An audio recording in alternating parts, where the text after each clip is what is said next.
Hello, everyone, and welcome to another episode of Dark Ocean. I'm your host, PJ Williams, and joining me today is Brad Lail of the Awaken podcast. Brad, I'm so excited to have you on the show, man. How you doing? I'm good, brother. Thank you very much, man.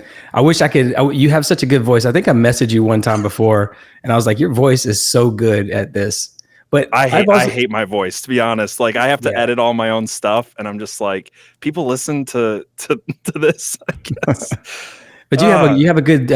I could listen to you talk all day. There's another guy. There's a guy named Cody Tucker who does Instagram Reels. He's got like 1 million followers. He's always.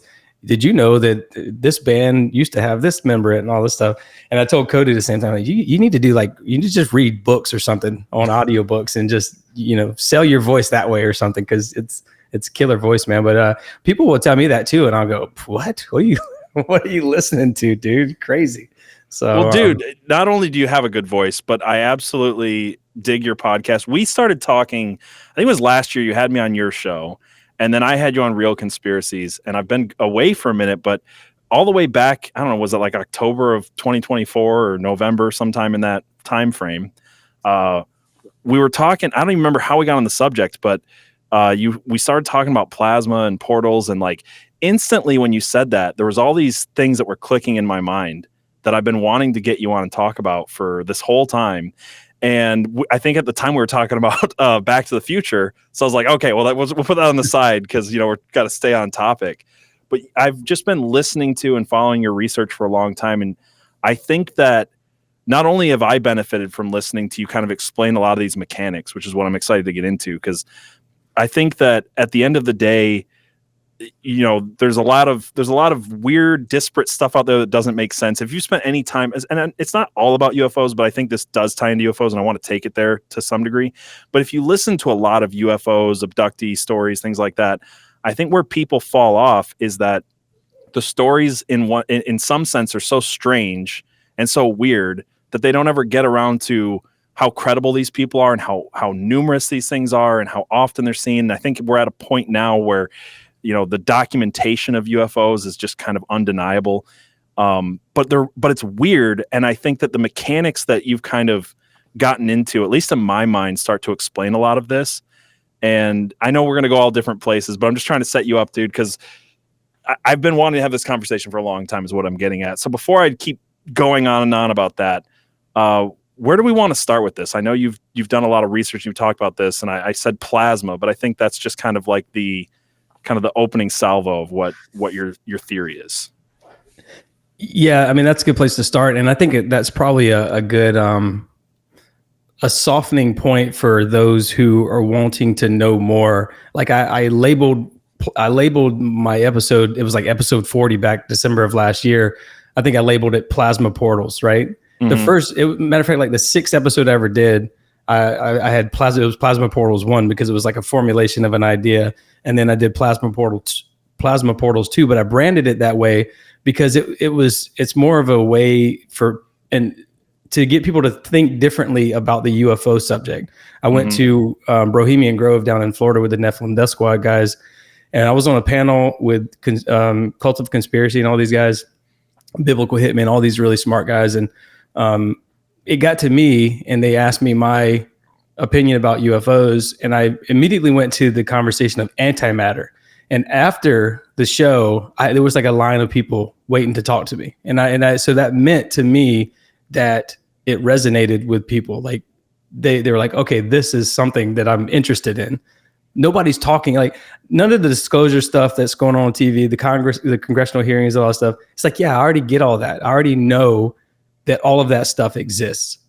Like I know aliens exist. There's enough credible witnesses and people I got cousins who've been, who've had missing time. They've seen UFOs and interacted with orbs and all, telepathic communications and all kind of stuff. These are normal people. They're not crazy. They're teachers and nurses and real estate agents and stuff like that. So I know these things exist. I don't care about hearing all these stories of these, I don't know what you would call them. It just seems like a show in Congress.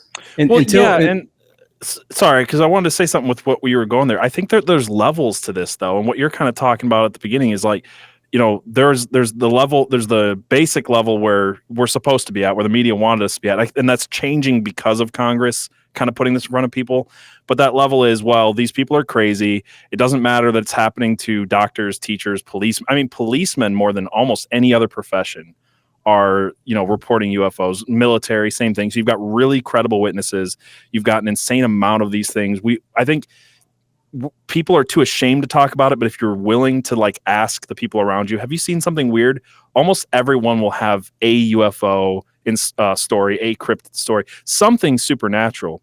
Almost everyone. So you've got that level. Then you got the next level, which is like the nuts and bolts stuff, where we're stuck at in the 1970s, which is, these crafts come from Zeta Reticuli and they are made out of this type of alloy, and let's chase down the metals. And then you've got where I think people who have spent any amount of time in this are at least to some degree, which is this stuff is supernatural. It's weird. It's linked to ghosts, demons, cryptids. It's not an easily explainable, there's a race of aliens from this one planet and they came here and this is their technology.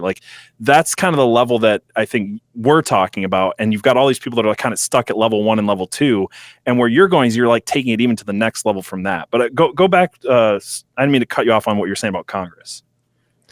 No, I think some of the key takeaways, if you're going to pay attention to the stuff in Congress, is look for keywords that you might not have heard before. Non-human intelligence, fast walkers, ultra terrestrials, things like that. Things that are new terminologies. That's the only real takeaway you could probably get from that, because they don't use the words aliens and stuff like that like we do. Like like you said, we're at that basic level of kind of understanding and knowing what's going on.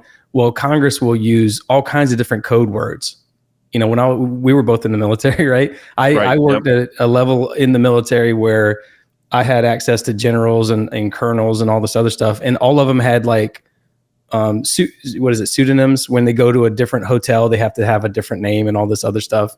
Yeah, and, code names. Yeah. Yeah. So and they do that in Congress, and they do that in the White House. They'll have, you're not going to you're not going to find Donald Trump at whitehouse.gov or right. Barack Obama at whitehouse.gov. You're going to find some crazy email, because if someone's going to get a FOIA request, they're not going to search for, they're going to immediately go Barack Obama at whitehouse.gov.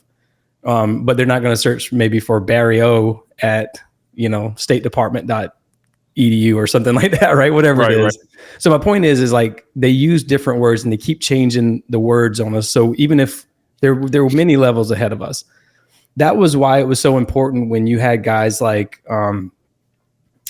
what is the guy's name from WikiLeaks? Julian Assange, right? He put all these WikiLeaks documents out, and all of these WikiLeaks documents, you'll see people like John Podesta talking about non-human intelligence, NHI. There was lots of conversations about that kind of stuff. And I think that's what that is. I don't think that they're aliens from the Zeta Reticuli or the Pleiadians or all this other stuff that you continue to hear people say. I think that they exist in the space around us. Space to me is not out there, and we have the Hubble telescope flying through space and all this stuff, which is an insane thought to me, that you can have a camera, right, flying millions of miles away, taking pictures and send it back to Earth. And I'm not even a flat earther or none of that stuff. I just look at it from the lens of something is off here. And then when you start looking into words like I said, ultra terrestrial, they're not extraterrestrial. They don't come from another star system. You'll see words like ultra terrestrial. That means they come from within.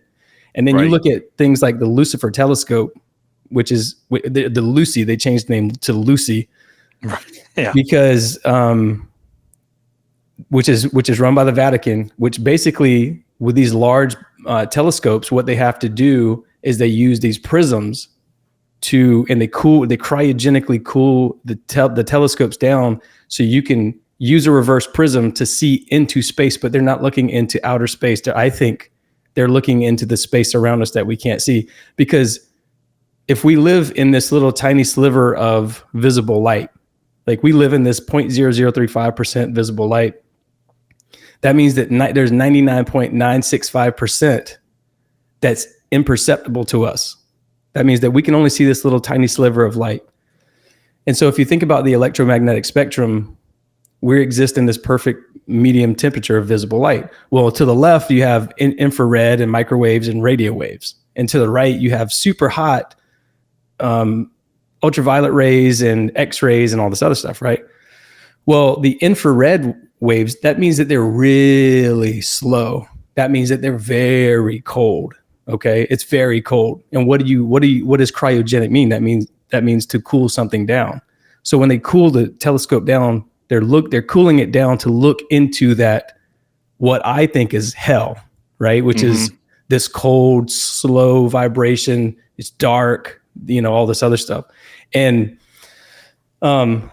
that's actually where I think that these things reside. I think that they reside in the 99.965% of the imperceptible world around us. But I think that 99.965% exists just so we can exist. So I think that there's a lot of envy that they can't live in God's light and they want to get where we are. And they are what's called antimatter. We exist in the material, that light, that perfect temperature that we live in. Quarks start at the center of the nucleus of an atom, right? They make a vibration. That vibration creates a frequency. That frequency is what creates light. Enough light strung together, like the pixels on our screen we're looking at right now, creates matter. We're material. That just makes sense, right? We're in the material. They are in the antimatter.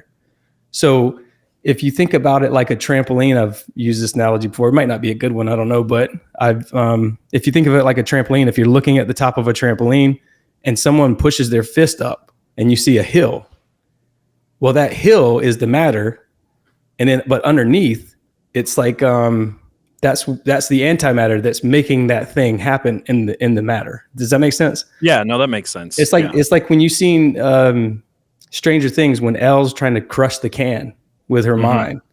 What they were trying to get her to do was crush it in the antimatter world, in the upside down. Right. But the can was empty, right? But in the material world, we saw the can. We didn't see the contents that were empty.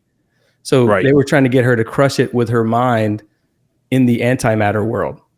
And so that's why I think these things exist. And if you listen to these congressional hearings and all you hear is UFOs, UAPs, all this stuff, all that's just a show, man. If they're not talking about consciousness and ether and all this other stuff, then you're not getting anything out of it. Because I'm trying to find answers to this stuff because I want to know where they're coming from. What are they? Why do they want to be in God's light? Because that's what we are. We're made in God's image.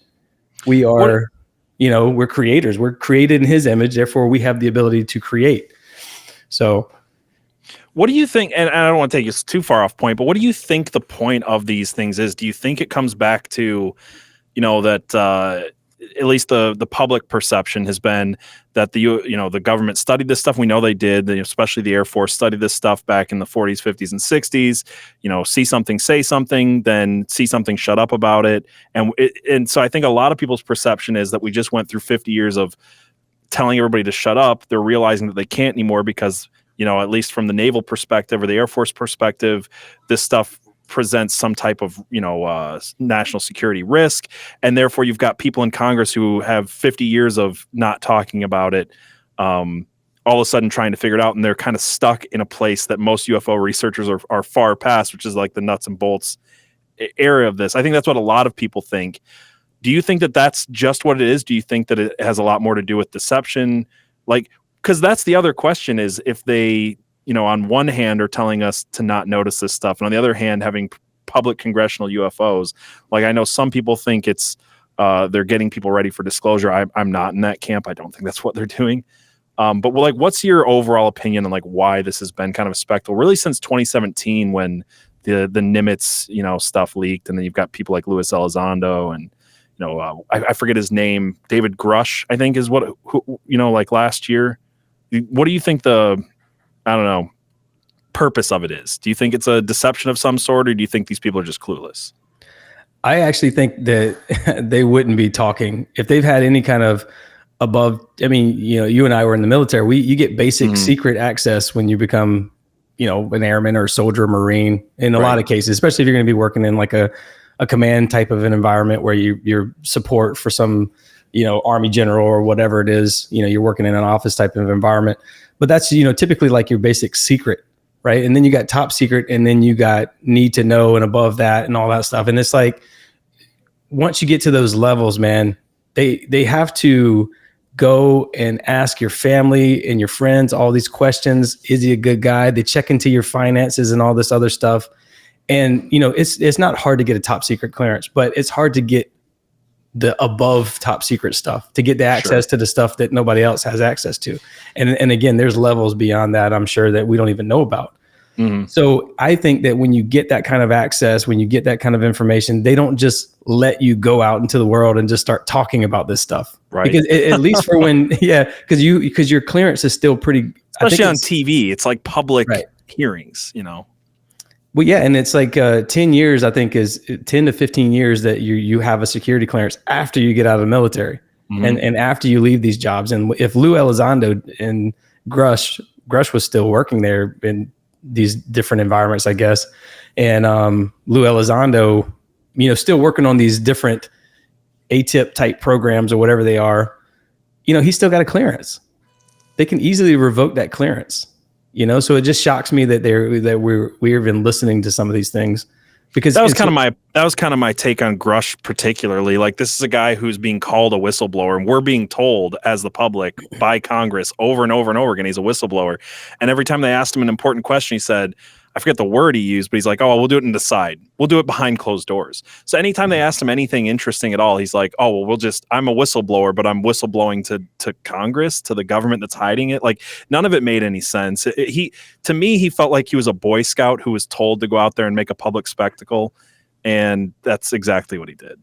Yeah, there's podcasters. I've heard a podcaster before, and I won't mention his name, but I heard him talk, and I'm like, that guy has, because whenever I worked in like a colonel's office or a general's office or whatever, there's a certain way that people present to these guys. I was always the same. I'm the same way now, but there's people who are ass kissers, excuse my language, by the way, but they're butt kissers. Right. And, they will talk a certain way that to try to make it, to present to these different officers, because they want to have a leg up. So they're going to present themselves in different ways. So whenever I hear some people talk, it still has that echoing, like butt kissing kind of a sound to it. I don't know if that makes any sense.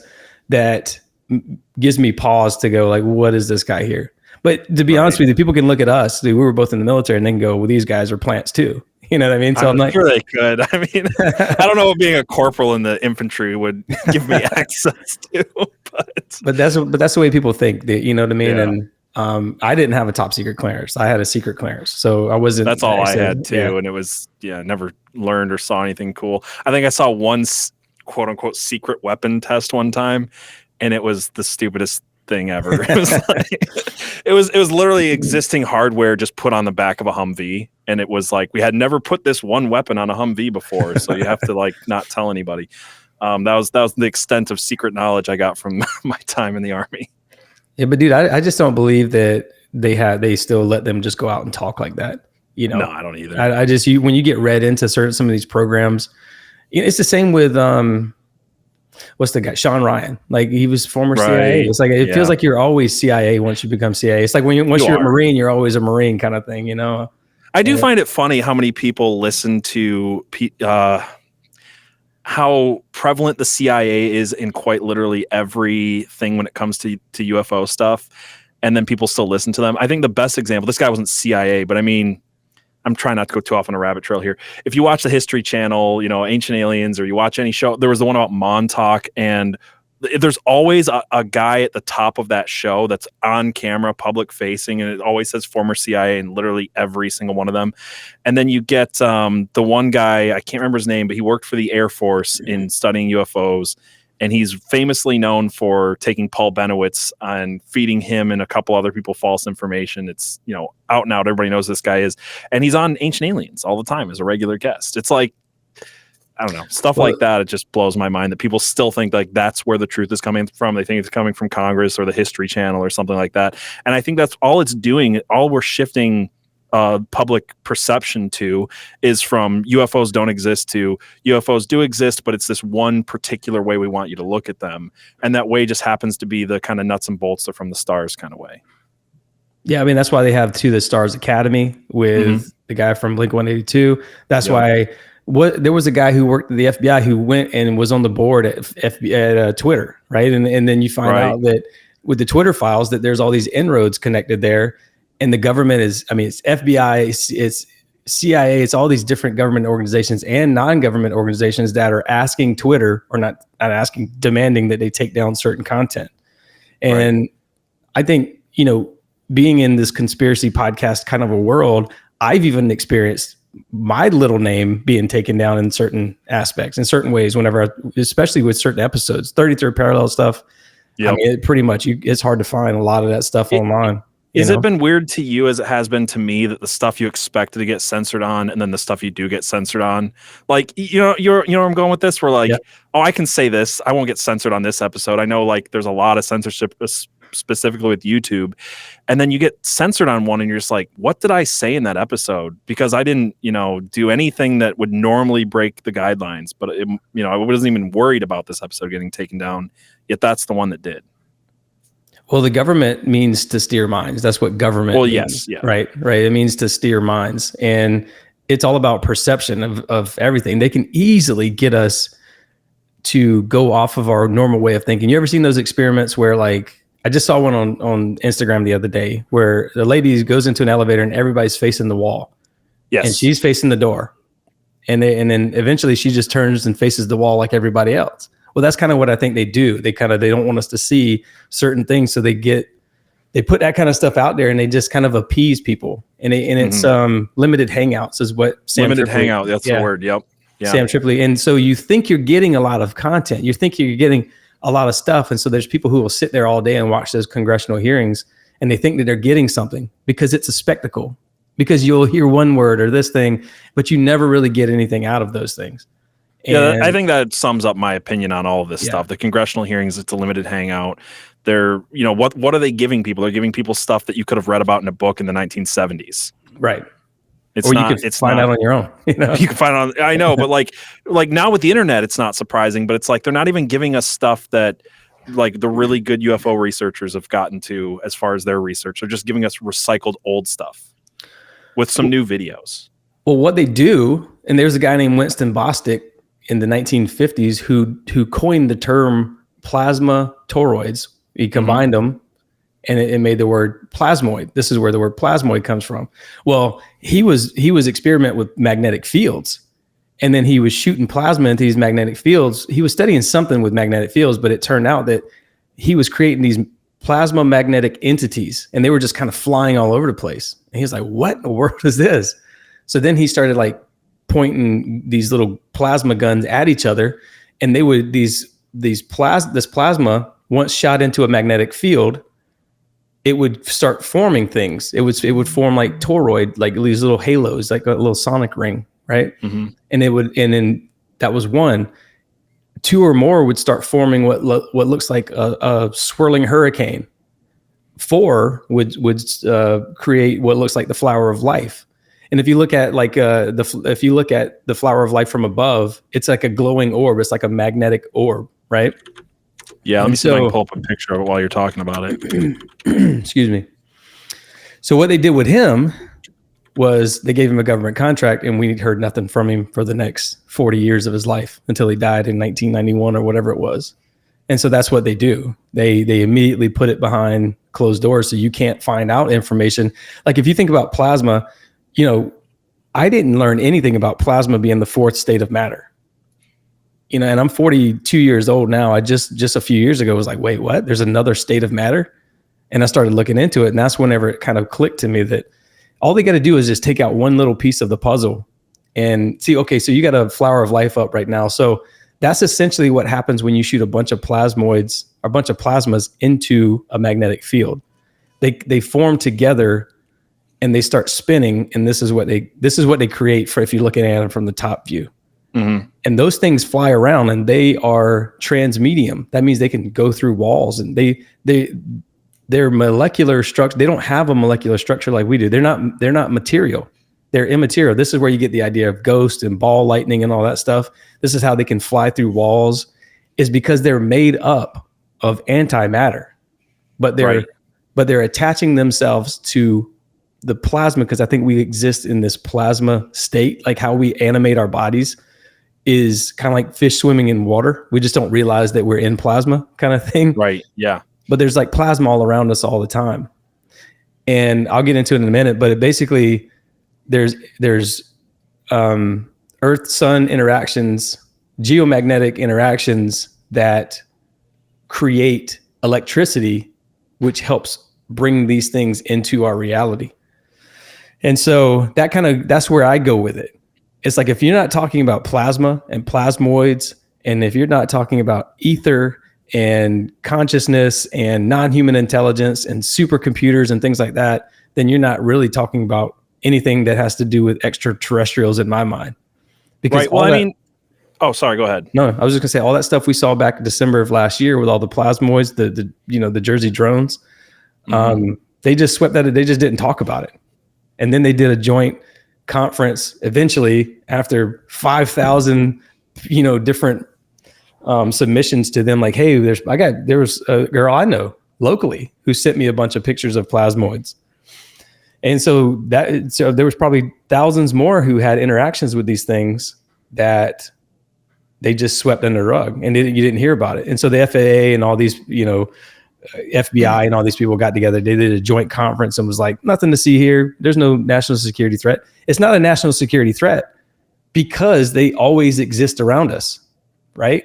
And they know that. So because it's non-human intelligence, it exists in a form of essentially antimatter that helps us exist in this reality.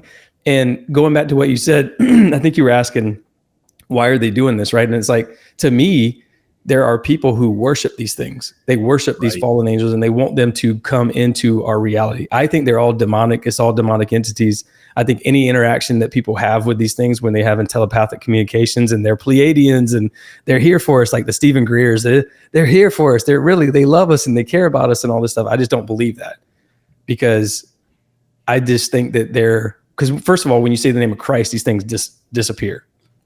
And that's what's funny, and I don't want to move past that too quickly, because what I find interesting is that any UFO researcher who's really dug into this subject, when they come up against that, and if they don't have a basis in Christianity or anything like that, they come up against that and they go, well, there's way too many reports of this happening. There's way too many credible reports of this happening. It works every time it's been done.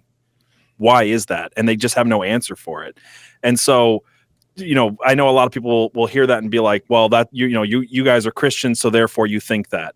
But I'm not just saying that, and Brad's not just saying that. Like Jacques Vallée is saying that. All of the best UFO researchers, including people like Jacques Vallée, who are not Christian. I think he was actually Rosicrucian, but I haven't done a lot of research on him recently. They can't ignore that from their reports. It comes up over and over and over again. But yeah, keep going, man. No, I mean, they're essentially, they're disembodied entities that reside in the imperceptible world around us that we can't see. When God created the universe, he created matter and he created antimatter. And essentially, these things were banging around each other all the time, and they were annihilating each other. Well, eventually, antimatter got the upper hand somehow. And I'm sorry, matter got the upper hand, and then antimatter basically disappeared. And it's one of the biggest questions in what scientists can't pinpoint it. Like, where did they go? Where did they go? We don't see them anymore. They exist. We know they exist, but where did they go? Well, they do exist, but they exist outside of our perception just to help us exist. So they want what we have because they're jealous, man. They live in this space, this empty space around us. And if you think about like your body, how your body has all these organs and stuff in there. Well, it's not all jam packed together. There is space between all your different organs, right? Mm-hmm. And so that's kind of how it would look in. Like, have you ever seen a plasma ball that you get from Spencer's, one of those balls with the purple tendrils that are kind of where you like touch the edges and the lightning yeah. shoots up to your fingertips. Yeah. So imagine that we are the purple tendril, and all that noble gas, because that's what that is, that makes that plasma ball glow. That it's all gas inside it. I believe I don't know exactly. I think it's neon or one of those that are in those plasma balls. But you know how it's got purple tendrils? Well, you see all that empty space around those purple tendrils. That is them. That is the antimatter. So we can't see them again because it's like they're pushing us up, if that makes any sense. I totally hear what you're saying. Yeah, they're affecting the physical, but they're not perceptible to our light spectrum and things like that. Yeah. Yes, and so that's why it matters to them when we have nuclear bombs and stuff like that. Because if I believe that that's true, if something does happen here, it affects them in that world as well. But again, I think that there are people who worship these things because this can go as deep as you want to go with it, but also I'm trying not to lose people with like scientific terms and stuff like that. No. I think I agree with what you're saying. I want to step back 1 second because you were talking about that experiment where they're creating plasmoids, and I can't remember exactly what you said, but the way you were describing it, it probably set off. I don't know if alarm bells is the right word, but it set off like people making connections. I'm sure if they're into this like I am, and if you go back, if we just look at this historically, like where we're at with the UFO phenomena historically in America, in the world today, you go back to the 1940s, and you can go back earlier than this, but then you're talking about airships and giant crazy birds, and I think that's all related for the reason I'm about to get to. But in the 1940s, you saw over battlefields in Germany and Japan and other places, and even in Canada and America, you saw what they called the Foo Fighters. And the Foo Fighters were basically unidentified flying objects, but they were giant glowing orbs, right? They're basically, if your theory is correct, and I believe you're onto something here, we're talking about giant kind of plasma orbs in the sky. This is what we start seeing in the 1940s. In the 1950s, those start to shift to the metallic UFOs that we see, but we're also seeing these metallic UFOs with ball lightning phenomena. We're seeing the metallic UFOs in conjunction with cryptids like Bigfoot and ball UFO phenomena. Again, anybody who's really spent a lot of time studying these cases, you'll notice these similarities over and over and over again. You'll see, plasma orbs in the sky. You'll see cryptids with plasma orbs. You'll see aliens with plasma orbs. And I'm trying to remember where I was going with this, but like I'll just attach something to this. I have believed for a long time, like John Keel has believed. He talks about the history of lights in the sky in particular. And John Keel basically said, if you look at a certain point in time, people saw the same type of lights in the sky that we're seeing. And they said that they were witches on broomsticks carrying lanterns, or they said that they were fairies. In the late 1800s, they said that they were giant winged birds, the thunderbirds, right? Then you get the modern invention of the airplanes. We're seeing plasma balls in the sky. We're getting sci-fi channel movies about little gray aliens before people like Betty and Barney Hill are seeing them. And now that's what we're seeing. And in my opinion, what I think is feeding these entities the information to kind of reflect back and show us what we want to see is this kind of idea of an egregore, this idea that enough public consciousness shapes the reality in that way, and that these things are basically taking on and mirroring our reality back to us. So the way that I see it is these things are these orbs, these plasma balls, and that we're seeing them different throughout time. And now what I find really interesting is we're seeing them as plasma balls again. They've actually reverted away from metallic, pyramid shaped, round saucer shaped, disc shaped UFOs to plasma balls and things like jellyfish UFOs, which again just look like plasma. And I'll actually just put this on the screen while we're talking about it. I'll have it muted, but I'd like to just show this. I was telling you earlier about the what is this called? Skywatcher TV. They released a video about 5-6 months ago where they've been going out into the desert and they've been filming these UFOs, and you can see they've classified them, but they all are kind of glowing plasma type orbs. That one's a jellyfish one right there. You've got the elliptical ones like what the Nimitz saw. You've got like kind of the round ball ones, but they all just look like these weird kind of, again, going back to what the planes would have seen in World War II as Foo Fighters. And this is also a CIA led project They promised more info on this about 5 months ago, and where it cut off. This is why I bring this all up to tie it back to your point. They basically said, we have science that we can literally call the UFOs to us. We can make them come at our command.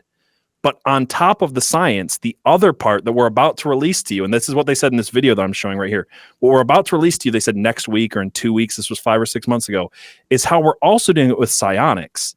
And we're using people like Stephen Greer to literally channel and then use psychic powers to call in these UFOs. So they're pairing some type of radar system with actual, I don't know if you call it witchcraft, but people who are actually worshiping these. And then from there, you get one of the psionic callers who went on all these podcasts, and he said he was using Stephen Greer's app to basically get into a meditative state and to summon UFOs through some type of worship. So I'm saying all that to say, I think you're totally onto something with this plasma stuff, and that these are entities. And I think that the CIA was kind of even telling us that themselves 5 months ago. That goes away and we get more BS, congressional hearings. So I'm sorry for the long rant, but I just wanted to add to some of the research I've done to what you're saying. No, you're spot on with a lot of stuff you're saying. I will suggest that the metallic stuff that you see, typically you see them during the day. You typically see the plasmoids in the orbs at night. Well, the reason I say plasmoids and orbs is because sometimes it can just be a halo. I have a guy locally here that's in this town that I live in now, and we became good friends. On his farm, on his ranch, he always sees like a golden halo around his ranch, and then he'll see orbs later on. And that's what happens, is that one of them becomes a halo. Multiple starts looking like these little swirly things kind of swirling in the sky, like you saw a while ago in the video you were showing. And there was tons of them you could see back in December of 2024. They were everywhere, and I saved a lot of them on my Instagram account when I was flipping through there. That's what Chris Bledsoe, there was a couple videos Chris Bledsoe was showing where it was literally showing them the plasmoids forming. And again, there's like a step-by-step process. And if you don't mind, I'll kind of go through that a little bit, the best way I can, the best way I basically graduated high school like last in my class. I failed physics. I'm not a physicist or anything like that. I was going to say physician. That's how smart I am. But I was going to say physics is the only class in high school I failed. But to be fair, it's just because I never went to it. Yeah, same with me. Yeah, that's why I ended up in the military. It was right before my lunch hour, and I was just like, do I really want to go? I just kind of cut that class a lot. But yeah, keep going, man. Yeah, but we weren't taught that plasma is the fourth state of matter, right? Right. It's like, so there's 3 states of matter that everybody knows: the solid, liquid, and gas. But again, at least me, growing up, I never heard of plasma at all. So what happens when you heat a liquid? I'm sorry, you heat a solid, it becomes a liquid. When you heat a liquid, it becomes a gas. When you heat that gas, it disperses it into a state of ionized gas. Essentially, it's like free ions and positively charged ions, and also free electrons. Excuse me. And so it's basically like a soup-like state of stuff, right? And so when God's light is out, when the sun is out, it disperses this plasma that you see. Like a good example is the jellyfish UFO that Jeremy Corbell posted a couple years ago. It was like in Iraq, I believe. I remember that one. Yeah. Well, you couldn't see it. It was like infrared cameras could only see. It was a big blob. It was a jellyfish UFO is what they call it. Jellyfish UAP. If you want to search it up. But it's like this giant blob of, like, it looks like a jellyfish, but we couldn't see it.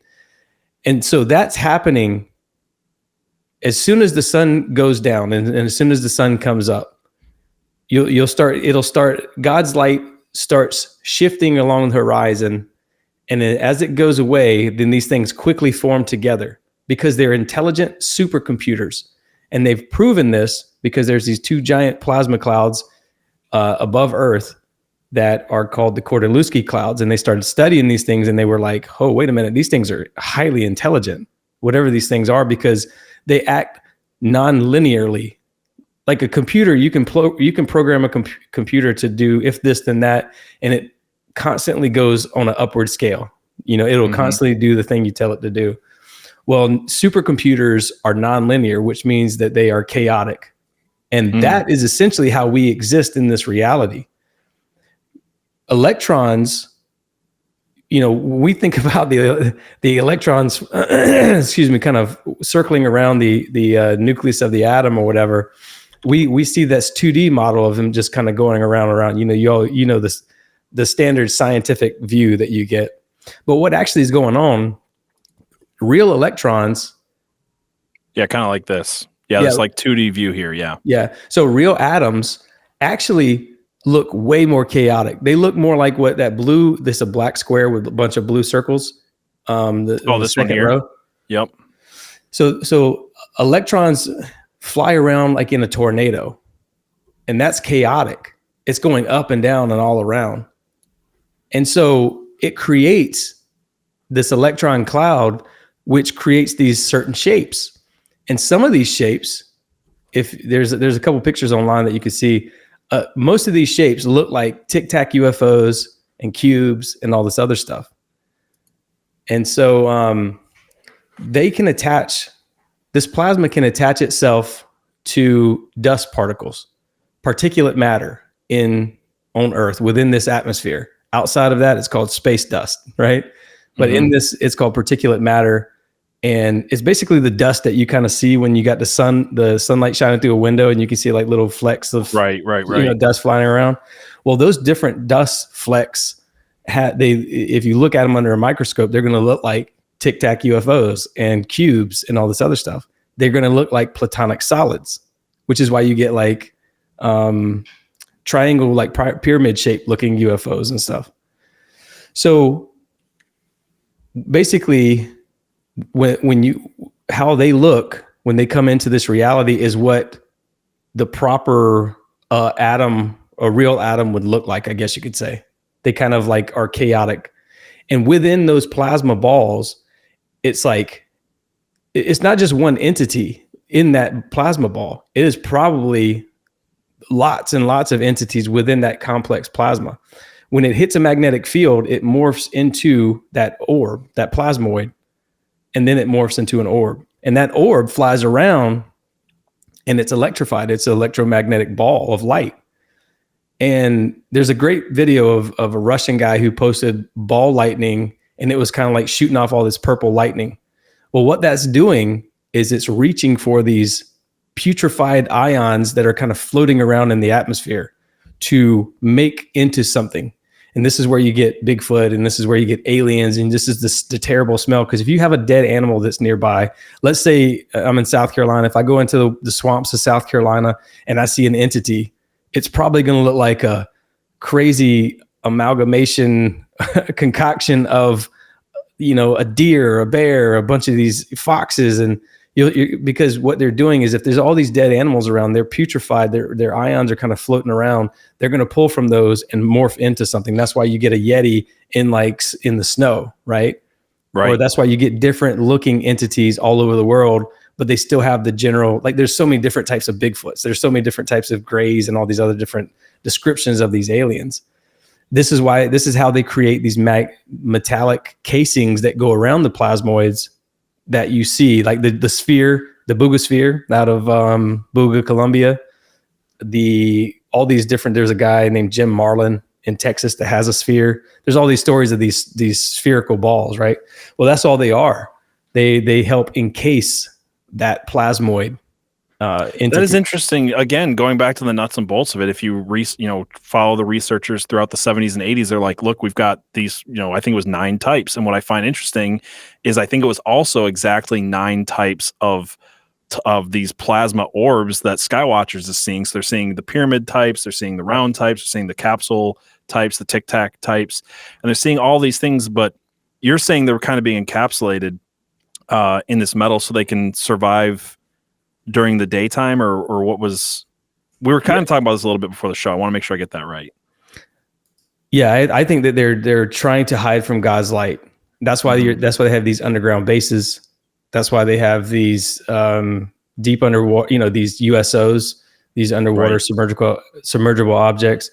There was a guy in Congress, I can't remember his name, who was talking about there's like 6 different bases that they know of or whatever extraterrestrial bases or whatever the word is that they call them.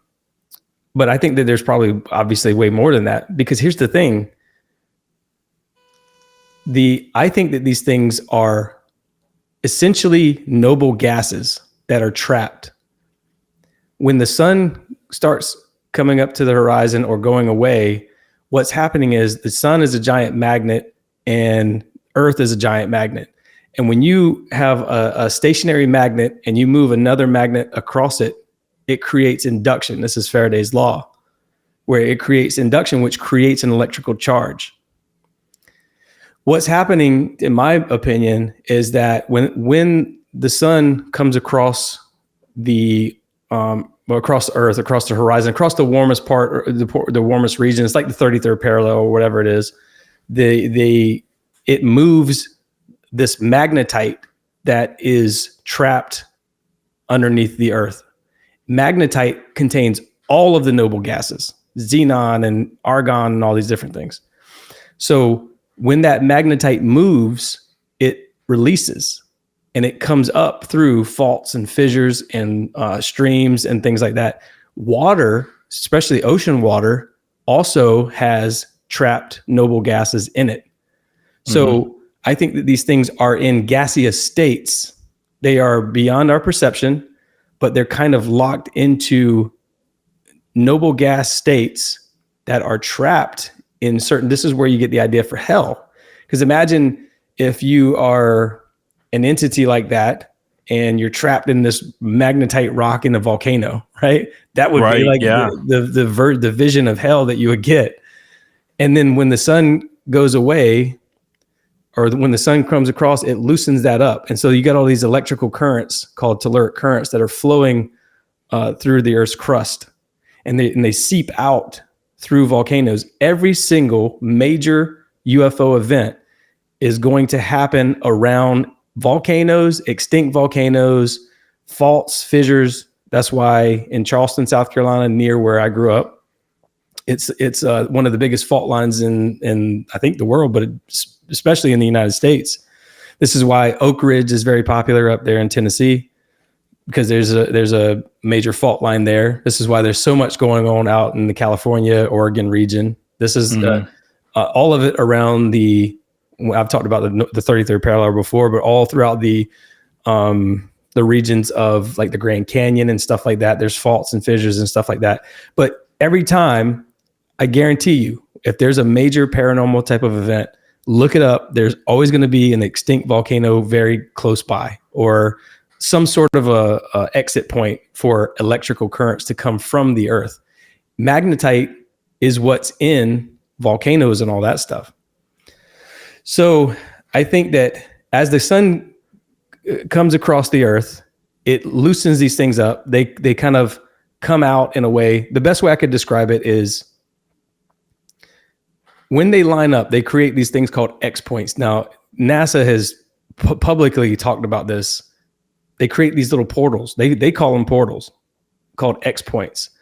And this is where the sun, so you get different entities. You're getting entities that are locked in noble gases from space. You're getting entities that are trapped in the upper atmosphere, in the mesosphere, the thermosphere, and the exosphere.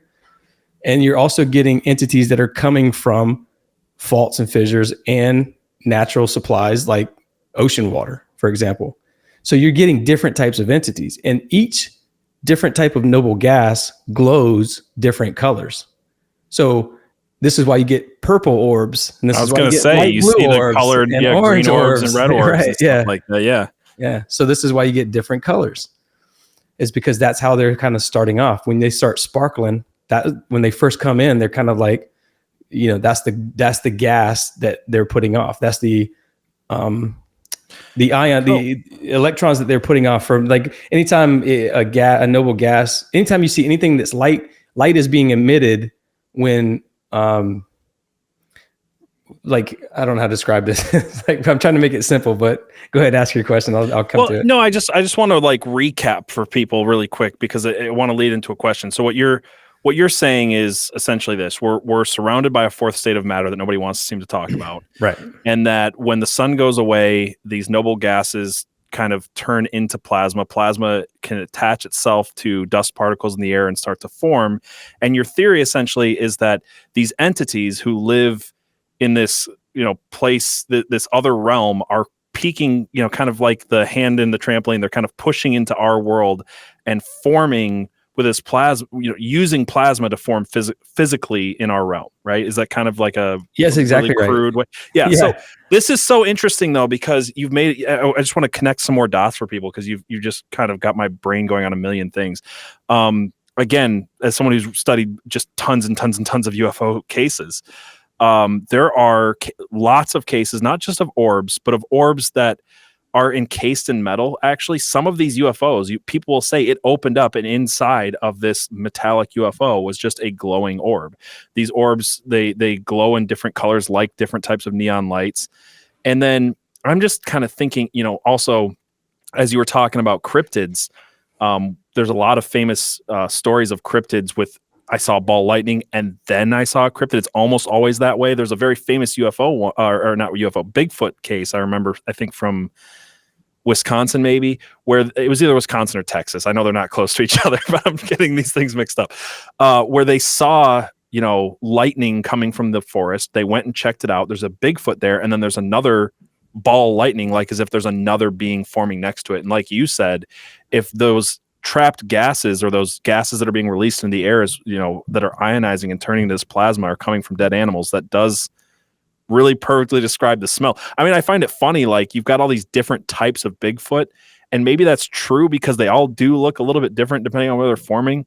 But the one thing that's true across all of them, and why it's funny to me that the one in Florida seemed to get it the most right, they call it the skunk ape, because it just, the smell was so important to describing this Bigfoot creature, that it's just absolutely putrid, reeking, dead carcass smell of these things. I think that's true of Dogman, a lot of other things. But I want to take this back to, because I've been curious about this Skywatcher thing for a long time. Again, and this is not me conjecting that it's a CIA-led project. That is front-facing. They just say that they're working for the CIA. Skywatcher says they have some type of. They won't disclose what it is. They said that they'll let scientists come in, sign NDAs, and they'll show them what it is. But they have something to call in these UFOs, and it's a two-part thing. So do you think that what they're doing is that they're creating the atmospheric conditions for plasma to form? And then the other part that, again, they're very open with is that then they are using, I think it's called, like, I'm trying to remember what it's called, but they're not David Grush. I'm getting names mixed up. Stephen Greer's, is it called E2E or something like that? He's got this app where it's basically this summoning ritual to bring in UFOs. So do you think that that's maybe what is going on, is that they're creating the environment for the plasma to form and then inviting these entities to form in the plasmoid states? And that's why the greatest breakthrough in UFO sightings in our lifetime is not metallic stuff. It's like the early stages of these plasmoid beings coming in. Is that making sense? Or I think that these things have to be invited in, because we live in a world where we have free will over we're the dominions over Earth, and we have free will over our vessels. So you have to let Christ in, right? So you also have to let demons in. It's the story of vampires. You have to let them in your house, kind of thing. And I think that there are people who are summoning them. They will put things out into the media to create these egregores, and then they'll feed it negative energy. And this is where I think that the media comes into play. They create this negative environment. They kind of prime it for these things to come in. I think that they are inviting these things in. I think they exist around us all the time. They see us all the time. They know everything that's going on right now. They can listen to us because they exist in that gaseous plasma state all around us. And they exist so that we exist. That's their only. It was like God put them. We're kind of. I don't know. They exist to help us exist. So we're all around us. They're watching us. This is where you get the idea for watchers from. That's the translation of the word egregoroi, which means watchers. And this is why you have the all-seeing eye over the dollar bill. Right. And what is that all-seeing eye over? It's over the top of a pyramid. Well, all of these pyramids, dolmens, all of these standing stones and stone circles and passage mounds and all the stuff that you see all throughout, all these pagan ritualistic sites that you see all throughout Europe and England and the British Isles and places like that. They're all lined up with volcanic seamounts, or extinct volcanoes, or all this other stuff. What happens? Those telluric currents seep out of those volcanoes, and they kind of run down. They run in a straight line almost, and this is where you get the idea for ley lines. That's what a ley line is. It's an invisible path of energy. It's kind of snaking around, and what you have is you have electrical and you have magnetic energy. Electrical is the female energy, magnetic is the male energy, right? So you have all this stuff, or I might have those backwards, but it's snaking around. This is where you get the idea for serpents. And this is why there's so much symbology on the portal locations like at Avebury and Stonehenge and all these other different places around the world. And I think that they were purposely destroyed at some point, because these were the locations where people would go meet with the Watchers to get information. Like, because those, and there's a guy named Freddie Silva who's been on my show. He talks all about this kind of stuff. He made a movie called Megalith. I encourage everybody to go watch it on Vimeo. It's a great, what he talks about is how these stones, they're made of a particular blue stone or different type of stone, and they all do different things. They're like antennas, and they attract that energy to them, and they help. And it's like, some of them are like batteries. They store that energy in there, and it releases at a certain time of day. And he said that, you used to be able to see a lot of this energy kind of flowing around, but we're kind of inundated with this frequency and stuff like that, so we can't really see it anymore. But that's at all of these locations, there's a heavy amount of electromagnetic energy. I think that they were built by people of the past because they thought that they were interacting with their family, with their loved ones. They're called spirit lines in Native American lore, right? Yeah. And they're always built on graveyards are always built on in these areas. There are always these standing stones and stone circles and stuff, like I said. Because think about it, man. Like if you had your grandma passed away, I always use this sort of analogy. But if your grandma passes away, and these things know these things, they know that you had a close relationship with your grandma. Your grandma used to cook you your favorite blueberry pie, and if they can communicate with you at one of these locations or in these areas, they're going to tell you, PJ, I'm your grandma. I used to cook your favorite blueberry pie. And you're going to go, oh my God, that's my grandma. I got to go build these stones so I can interact with her all the time. And that's what we did. The ancients created these portal locations so they can interact with them. And it's 100% true. This is where Arthur and Merlin and all these guys would go to practice their wizardry, to heal people and all this other stuff. This is where you get the idea for the caduceus from the medical symbol, where the two snakes wrapping around those two snakes are electromagnetic energy that I was just talking about that seeps out. Those are the telluric currents that seep out of the earth. So essentially it was that trapped gas that created an electrical current, and these entities ride along that current, if you will, and they can, again, they're highly intelligent. You got to think, for as long as earth has been around, these things have existed.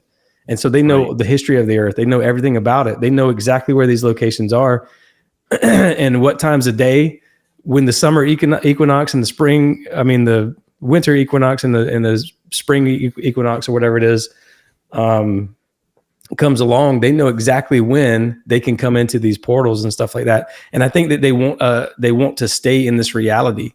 So what they do is they create these metal casings, they go underground, they go under the water and stuff like that. And then they work with our government officials to essentially, they go, hey, we'll give you technology and information, because again, they're very intelligent and they know all of this stuff already. They know, how to heal a certain thing, or how to create a rocket ship that can go up here and go fast like this and all this other stuff.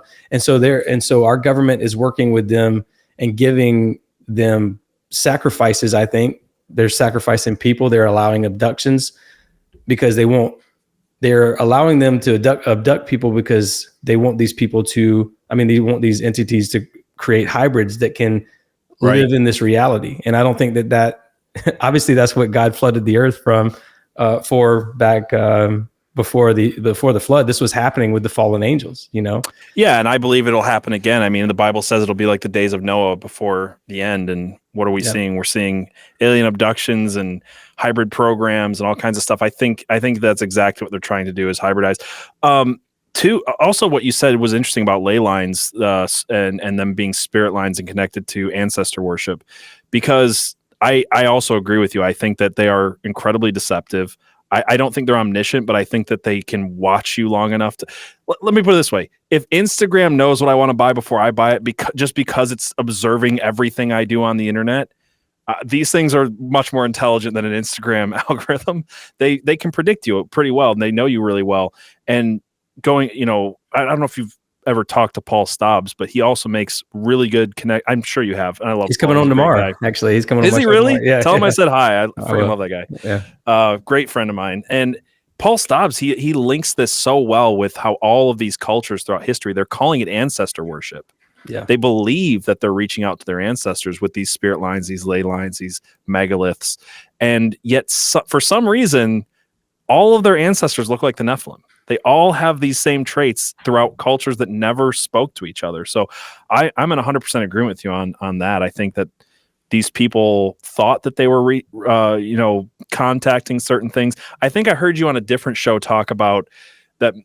I don't know if I don't want to put words in your mouth, but I think you were saying something along the lines of this might have been why some of these sites got intentionally buried, because they realized what they were actually contacting and speaking to, and they're just like, we need to bury Gobekli Tepe, or something. No, yeah, it's exactly what it is. I think this is why wars have started for no reason throughout different countries in the Middle East. And excuse me, I think they're trying to intentionally bury some of these places. Well, I think they used to be. I think they used to be burying them, but I think that there are. I think in 1933, that's why they put it on the back of the dollar bill. A new order for the ages. They want a new world order, and I think that they want those entities leading the way again, because they look at them as the pantheon of the gods, right? They are the pagan worshipers. They worship many gods, right? So they want all this pantheon of gods to come back and rule over the provinces and things like that. So I think you can see it all over the place with different gods that are just openly venerated. Saturn being the biggest one. You got all this black cube symbolism everywhere, all over the place. Jupiter, Zeus. Look up if you don't mind, would you mind looking up the Platonic solids? Yeah, I gotcha. Yeah, because a cube is a Platonic solid as well, and that kind of goes back to what I was just trying to say. Like there are these different shapes, these ancient geometry shapes that anytime you see some sort of ancient geometry worship, this is what they're calling in. You remember there was a crash. I don't know if it was Roswell that had there was like a stick that was found and it has hieroglyphics on it and stuff like that. I think that they can use these different shapes to kind of vibrate into our reality. Yeah, the dodecahedron and tetrahedron and hexahedron, icosahedron, all these shapes are the element. They line up with the elements as well. That's what I was about to get at. It's funny because I wasn't looking for anything. I just typed Platonic solids into Google. I wasn't looking for how Platonic solids are related to alchemy. But if you guys are listening to this and not watching it, the tetrahedron, the four-sided Platonic solid, is the alchemical symbol for fire. The octahedron is the alchemical symbol for air. Hexahedron, earth, water, ether, however you say it. But these things have always been related, and I think that what these alchemists were tapping into that, and they knew what they were calling in and doing with their alchemy. That's the thing I think a lot of Christians get wrong, and I won't belabor the point because I've said it about 1,000 billion times. They look at all these pagans and these people who are into alchemy and all of these things, and they're inviting things in, and they think it's all just fake. They think they're making it up. They think that Ouija boards are fake. They think that fallen angels, aliens, deities, alchemy, it's all just, people bored and they're getting it wrong. And it's like, these people are contacting real things. What they're in communication with is real. And if you don't understand that, you're kind of missing the point, I think. Yeah. It's like, to me, it's almost like when you see these hieroglyphics and stuff that you see on UFOs, Again, I can't remember the device. It was Roswell, by the way. It was Roswell, I didn't right? look it up, but I remember this. Yeah, Yeah, well, Roswell is the one with the hieroglyphs. Yeah, I think that what those things are was like, it's almost like pushing a button and you kind of morph into a different thing, right? It's like you can morph in. If you look at the Boogosphere at some point, it has all these sort of similar designs on it. I don't know if that's a real thing or not. What was that sphere? Do you want me to look that one up too? Yeah, it's called the BUGA sphere. You're going to get a bunch of stuff that's trying to debunk it, but the University of Georgia did a study on it and determined that it was 12,500 years old. Yeah, let me just put this up on screen while you're talking. Yeah, so I think that they have different designs on them and stuff that it's almost like you can just push a button and it just morphs into different things. I think that that's how, so when you have these geomancers, like the Freemasons who built America, who allegedly built America, right? They all built in those geometric patterns that we're just talking about. And I think I don't know how alleged it is. I think it's just pretty much open knowledge at this point. But I think that's what they're doing is they're calling in certain entities, and those are the same ones that are the pantheons of the gods. They, the titans of the sea, and the devil rules over the fire, right? That's the kind of, you kind of look at all these different platonic solids, and they line up with, again, we're talking about the earth, the wind, fire, ether, things like that, and it also lines up with the pantheon of the gods. And so that's what they're doing. They're kind of summoning their different gods in these different regions, and they want them to rule over the earth again. And it's just not going to happen. I think that what I was trying to get at about them blowing up places in the Middle East and stuff, I think that wars and destruction is destroying beautiful Christian-inspired buildings and architecture to try to erase our past of when... I don't really know much about the little season, but I feel like there was a millennial reign for a little while, and then we're in a little season now. I know I'm going to get beat up by the little season people because I really don't know much about this, but I feel like that in this season we're in right now, the devil is trying to destroy all the beautiful architecture and stuff that Christian-inspired architecture built. Because during the millennial reign, I think that was, first of all, I think God washed a lot of these portal regions out with the flood. But then I think the ones that had remained, I think that they were intentionally buried by Christians. So nobody could access these demonic forces through these portal locations anymore. And I think this is where you get the idea from, like the Crusades and stuff like that. This is what I think was happening during that time, was going in and kind of wiping out these areas and hiding that information. And so I think that, our national force in the United States, I think a lot of these places are hiding in these portal locations as well. And but I think that they're being, it's pretty obvious they're being guarded by these, black ops type forces in the woods. But also I feel like there are people who are using these areas still, that they know about the Bohemian Grove type places and all this other stuff, and they're probably still practicing demonic things and rituals at these locations. So I really think that that's still going on. I think that there's people in our government who are getting infinite power and money and all this stuff, all this material stuff that doesn't matter. It's funny because the word matter is material. All the stuff that doesn't matter is that's the stuff that the devil can promise you is the material. But Jesus showed you the way out of that material into the spiritual, into the etheric, into that eternity, I guess you could say. And I had Topher Gardner on my show, and he was talking about how the cube is 666, and it's also a representation of Earth. Everything on Earth is made out of carbon, and how if you unfold a box, it's in the shape of a cross. And so there's a painting by Salvador Dali. It's called like the Tesseract or something like that, where it's unfolding and it shows a cross and it shows Jesus coming out of the box. And I think that was a beautiful way. I don't know if it was original to him, but Topher brought that up on my show, how Jesus was emerging from that box, showing us the way out of the material, if you will. I got that picture right here too. This one right here. Yeah. So if you unfold a box, it looks like a cross. And so what he was saying is that's a beautiful way of showing that Jesus showed us the way out of the material, out of the carbon, out of that cube, right? Right. Into the eternal.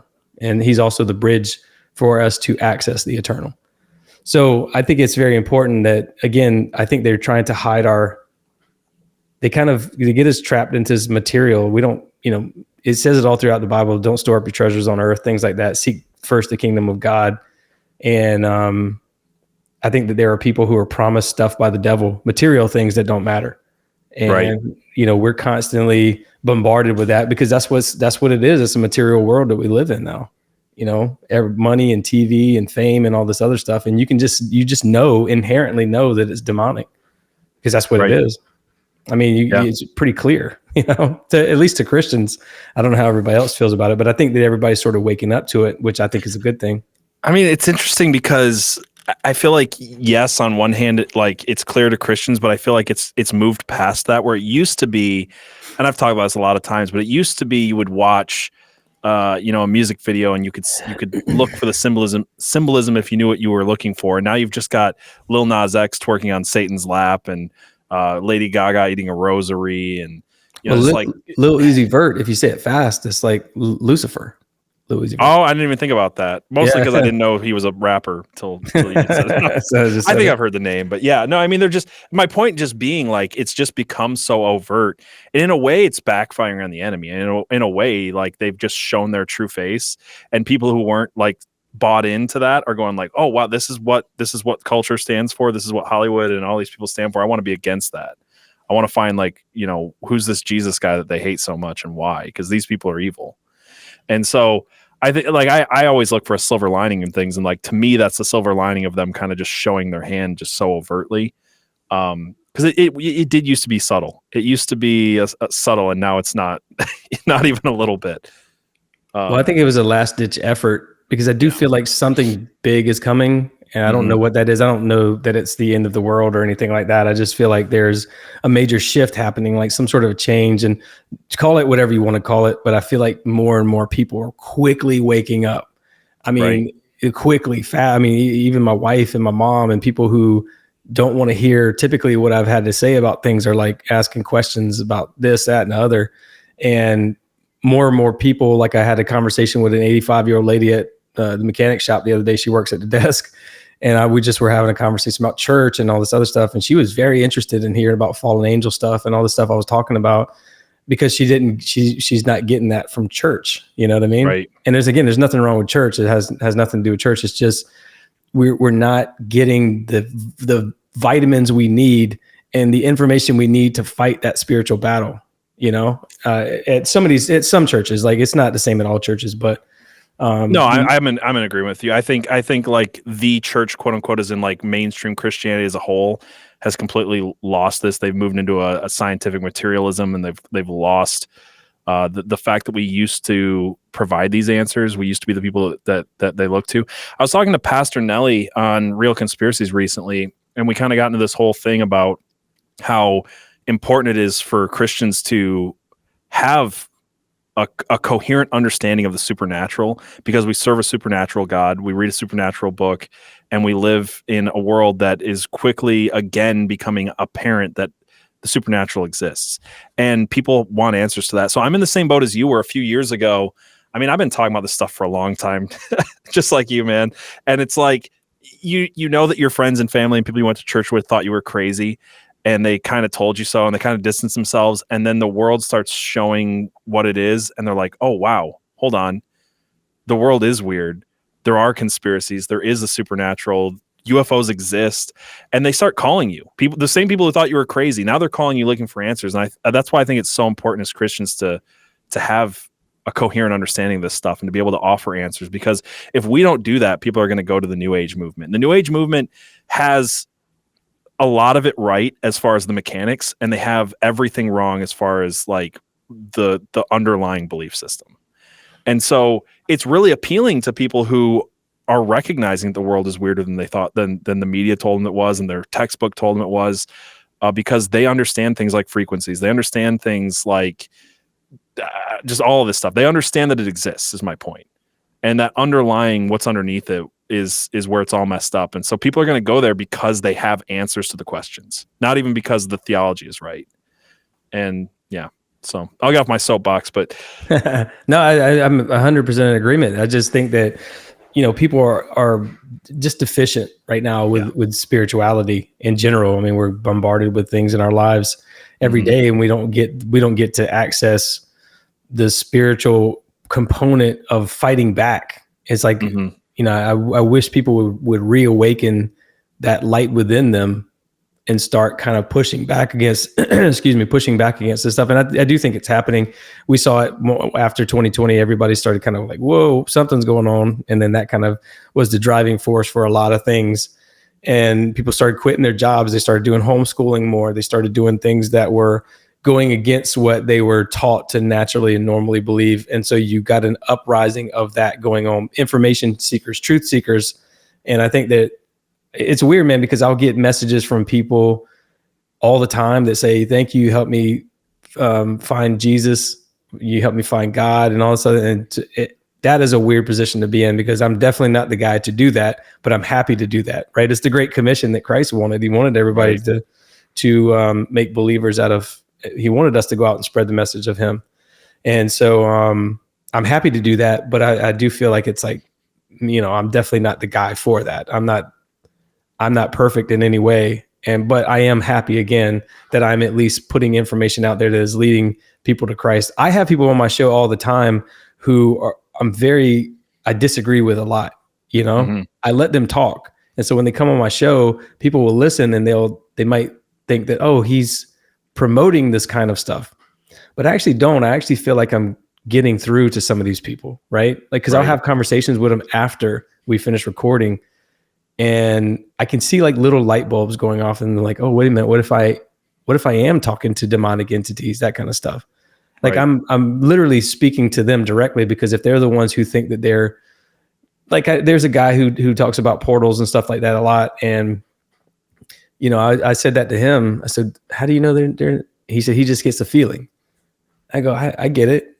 I totally understand the feeling, but what if, man? There's a lot of evidence that points to the fact that these things were causing chaos on Earth. God flooded the Earth. There's a lot of evidence that God flooded the Earth and washed these things away. What makes you think that it can't happen again? That kind of stuff.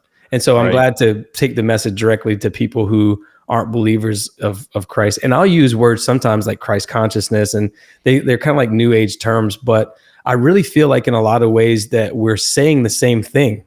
Like they just don't want to put Christ with it. Right. Right. Like if you say collective consciousness, people will say, well, that's new age, but really we're talking about the Holy Spirit connecting all of us. Right. One of the reasons that I was so excited to talk to you actually is that, just a confession of my own, like I think 2 years ago, I would have listened to your stuff and I would have thought, oh, this guy's a heretic. And I'm not like most people, right?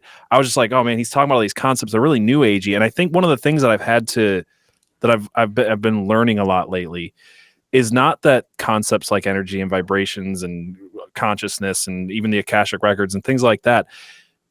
It's the way that people are going about it. I actually heard someone say the difference is that we have access to all the spiritual gifts because as Christians, we go through the narrow gate. And what's happening with the new age is they're jumping over the wall. So what they're talking about is not real. It's not that these supernatural abilities and gifts and concepts are not real. They're actually just kind of hijacked and stolen from the Bible. But as soon as we hear it come out of the mouth of a new ager and they use a different term for the same thing, like that makes us go, oh, well, that we can't believe that as Christians. And I think that's another reason why this stuff is so important, is because if we deny all of the supernatural because we don't like the way that other people are talking about it, it's like if someone took that idea from you and then you go, oh, well, I don't believe that anymore. That's not a real thing because you're talking about it in a way I don't like. I think you're right. I think we're talking about the same things, but the underlying thing is Christ. Like we can, a new ager can access, I believe, alchemists, new agers, Freemasons, whoever, they can access supernatural powers and gifts, but that's in this short-term physical realm for short-term monetary or physical gain. It pales in comparison to the eternal life that Christ offers. So people get hung up on that, and it's like, at the end of the day, none of that matters. Like you can probably find an alchemical way to do some crazy thing. And a Christian, if they were actually tuned into the Holy Spirit, could do those same things. But at the end of the day, the eternity part is where where it all matters. So it's like, I don't know if I'm making sense with this, No, but you are. I guess what I'm getting at is, like, I love the way that you talk about things, because I think that you recognize that all this stuff is real, and you recognize the source, and you're making those bridges and those connections for people who are, what I would say is, people on the new age spiritualist side have probably gotten a lot more factually right on a lot of things than Christians have, but their underlying thing is wrong. And I think that's the bridge that you're connecting with your show. Well, I just don't think that we can be put into a box, and typically when you, with churches and stuff, that's what happens. You kind of go and you get filtered religion. You get filtered ideas of how but if you could read, there's a verse, and I don't remember, it was in Matthew, where Jesus is talking about your eye is the spirit. It's the window to your soul or something like that. I can't remember what exactly it was, but he said eye. He didn't say eyes. He said eye. And then so somebody who has a spiritual outlook on things can go, oh, he's talking about his third eye, right? But you could literally translate that as like he's talking about his two eyes. And so there's different interpretations of things. That's all it is. You and I can literally read the same exact verse or parable or passage or whatever chapter, and we will get totally different opinions on what that is. But we're kind of bound by these rules and stuff of church. No, you shouldn't believe this. No, you shouldn't believe that. It's like nobody has ever addressed the paranormal issue. Nobody has ever addressed the supernatural issue. Nobody has ever addressed the reason why Jesus needed to know the names of the demon to cast them out. Why did he need to know the name? Well, it's because it's a vibration. It's a sound. God created the world with sound, right? Right. And so when you look at all this stuff, it all points back to, my wife and I were having a conversation about this, because I was saying that I think that everybody has demons in them. I really do. Because I think that you could have a demon of eating too much, or cigarettes, or, cussing, or whatever it is, or being a mute, or whatever, or anxiety. It's a demon. And I was telling my wife how I think that everybody has that in them. And she kind of disagreed. And I was like, well, we're all vibrating, right? And so I had to like walk her through my thought process of the quarks vibrating that creates the frequency, that creates the light, that creates the matter. And she couldn't deny that. She was like, okay, I get that. And so I said, so we're all vibrating, right? And so I kind of like am going through my whole spiel that I do on my podcast and all this stuff to try to explain how demons can come into your house. And in fact, Jesus talks about, if you cast a demon out and you get your house in order, you still have to fill your house with light and love in order to prevent the 7 demons from coming back, or to prevent demons from coming back 7 times. Right. So what is he saying? He's saying that if you tell the demons to get out of your house, you have to vocally, vibrationally say to get out the house. They go off, they go out of your house, and they find no rest. And if your house isn't in order, if you don't have Christ in your life, when the demons come back, then it's going to come back 7 times worse. Well, and that's why I say that, they cast them out and they just go get 10 friends in a crowbar and come back. Right. If you don't have something there, they're gonna break in rather easily. I agree with you on this. Yeah. Yeah, and it's hard for people to listen sometimes to me because it sounds hypocritical. Like I coach Little League baseball, and there's a parent. She started listening to my show, and her husband said that he said she listens to your show, but she doesn't know if you're Christian. I'm like, dude, I'm pretty clear that I'm a Christian. I don't know. I was like, but I guess when you hear it from a different perspective, you're not used to it, but I think that Jesus was trying to say a lot of the same stuff. I'm not as eloquent as Jesus, obviously, but he was trying to say a lot of the same stuff that I'm trying to say now, is like, don't focus on the material. You're of the spirit, worry about the spiritual, that kind of stuff. Like, don't store up your treasures on earth. All of the above, man. All the scripture that we've heard throughout church our whole lives. He was saying the same stuff. It's just I'm trying to put it in a different way, because I have never left the church. I've never left Christianity, but I have been ostracized from it in a way, because I went to church last Sunday to a mega church, and I normally, my wife and I alternate. We go back to my hometown church, and then sometimes we'll go to this mega church, and because it's got a better program for the kids. And the preacher was up there talking about the Great Commission. He's a young guy, and it was a great sermon. I liked it. But then he got to the last half, and he was talking about 2 Corinthians 9, where it's talking about Paul was talking about giving, and that's all he talked about for 30 minutes was giving money. Meanwhile, I'm looking around, and there's people who I know don't have money. There's an old lady kneeling down on the floor praying next to me and everything. And all I could think was like, you're tugging at people's heartstrings to give financially, where interpretations of that will say that Paul was talking about giving financially, but it never says money. So why not talk about giving your time, giving your love, giving an ear to someone? I have a friend who bought a backhoe, and he said he couldn't afford it and all this stuff, but he felt like God blessed him with it. So he goes out and he helps people clear land for free. And I said, that's kind of what I'm talking about. When God blesses those, when to whom much is given, much is expected, right? It's like when God gives us a bunch of stuff, he gives you a voice to talk to people, or me a voice, I guess, to talk to people as well. He gives us ears to listen, that kind of stuff. So giving is not just about money. Certainly it is in some cases, but I don't think God cares about money rather than helping someone, out in whatever way you can. So I have a problem with that. And I approached the preacher, and I wasn't trying to be mean to him. I was just saying, hey man, like, why is there always a message of like, give money to the church? I like if he told me, hey, we're going to build so-and-so's house this weekend and we need a few extra $100, I'm like, dude, let's do it. Not only will I give money, but I'll also be out there helping, but I don't like when people just say give, and there's never anything to show for it. Like when you leave the walls of church, the mission field starts when you leave the parking lot, right? It doesn't start in the church, but a lot of times it ends in the church, right? People will give money and they think they don't have to do anything the rest of the week. Because it just helps them cleanse their soul. They're like, all right, I gave money. That's good enough. So I think it's been a little, I don't know, man, tainted or something. I don't know. It's like, it's a bad taste in my mouth because I'm poor. I grew up poor. I've been in that situation, and I just don't think it's something that you should always ask for people for money. Like, well, and I agree with you, dude. And I was having a conversation with a good friend of mine yesterday about growing up in a church where you get the same 4 messages. And my problem with church is that it always ends at the salvation message and it doesn't begin there. And it's like, okay, well, most of us here are saved. Where do we go from there? Like, what do we do from there?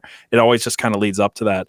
And then the other big one that's like a fourth of all sermons is give money to the church. But in the same way, I think that we've kind of given away our authority on the spiritual, the supernatural, to other things. We've given our authority over on God's creation to scientific materialism. We've also given over the call and commission to take care of our neighbors, to take care of the people in the church. If you have a person who's in your church who can't afford to buy their kids a meal, and you're raising money to put new lights up, and you're not taking care of that person, I think that's a problem. I think that's a huge thing. So I'm in total agreement with you there. I think that the modern church is sick. I think it needs help. I think that I'm glad to have found so many brothers online through podcasts and things like that who I think seem to get this stuff a lot more than people are getting in the church. And I think a lot of people are looking for those answers to things that they're not getting in the church. They should. I'm not saying that your pastor shouldn't talk about this stuff. I think the pastor should talk about the supernatural. We serve a supernatural God. But I think that I think the church needs that again. I want to go back to something you said a minute ago, because I think it ties in something that I was saying with what you were saying really, really well, which is you talk about the third eye concept. This is one of those concepts where if you hear third eye, you go, oh, well, this is evil, bad, whatever. And something I think we'd both agree on is, as I was kind of bringing up that example of going through the narrow gate compared to jumping over the wall, the Bible talks about, I think it's Elijah, and he opens his eyes, or you said it might even translate to eye, and he sees the supernatural world. I think that's something that God does for us at times. He'll let us see the things that are in the ether around us, and that's a supernatural gift. I think that other people are opening up that third eye, and again, opening up their spiritual eyes, however you want to talk about it, whatever word makes people feel comfortable, and they're seeing things that they're not ready to see.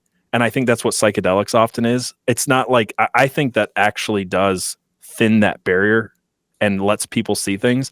The problem with seeing things in that supernatural realm when you're not prepared for it is that you're seeing beings that are manipulative, deceptive, like that's their whole nature. So that's one of those things where I heard people, New Agers, talking about this third eye thing, and I was like, oh, that's not real. And it's like, well, it is real. This is a thing they've stolen from the Bible. This is something that they've taken, just like the fruit off of the tree in the Garden of Eden. They've literally taken the psychedelics to steal that supernatural power that the Holy Spirit gives us to see into the supernatural, and they've taken that for themselves. So they are doing it, I believe.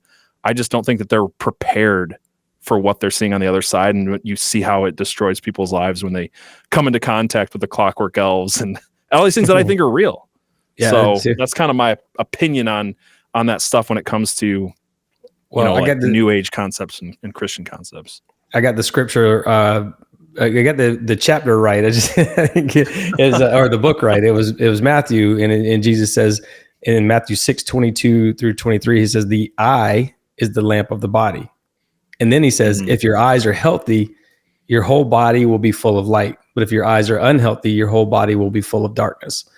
But he starts off by saying the eye is the lamp of the body, and again, depending on how you look at it, for whatever lens you look through, you can take that. It's still a good message. He's still telling you, to fill your life with light and love, and shy away from the darkness. But again, to me, that's the message of the third eye. And also, I think that when you open yourself up to it, you mentioned the call, and I had an episode I did called The Call, where I talked about this, how when you open yourself up to being a servant of God, it's so crazy, to me at least, how often he calls on me to use me in ways that I wouldn't imagine. Dude, there was one week where I saved 2 babies, like back-to-back days. One was crossing the road. She'd gotten out of her house. She was like 2 years old, and she was crossing a heavily trafficked road, and I got out and got her safely back to her house. Her granddad had fell asleep on the couch. But the things leading up to that moment was like my daughter, for some reason, all of a sudden she wanted a balloon, and she had to have a balloon. She's like, I gotta have a balloon. And I was like, why? Like we never have balloons, or like balloons aren't just like common around the house, right? And I was like, okay, like I guess I'll go take you to get a balloon. And I looked everywhere at these different places. Finally, I went to this grocery store that was pretty close to my house, and we got her a balloon. And that was where I saw the baby crossing the road was at that moment. And then also there was a car accident that had pulled a baby out of a car that had flipped over. But it was moments like that where I felt like he had put me in the right place at the right time because I was willing. My heart is open. I mean, normally a lot of parents would tell their kids, we're not getting you a balloon. And you wouldn't normally do that because it feels like you're spoiling the kid if you go out and just buy them whatever they want. But for whatever reason, I was like, okay, yeah. And because I'm open to the idea of being used for God's will in whatever way I can. And another example was when I was talking to that 85-year-old lady at the mechanic shop the other day.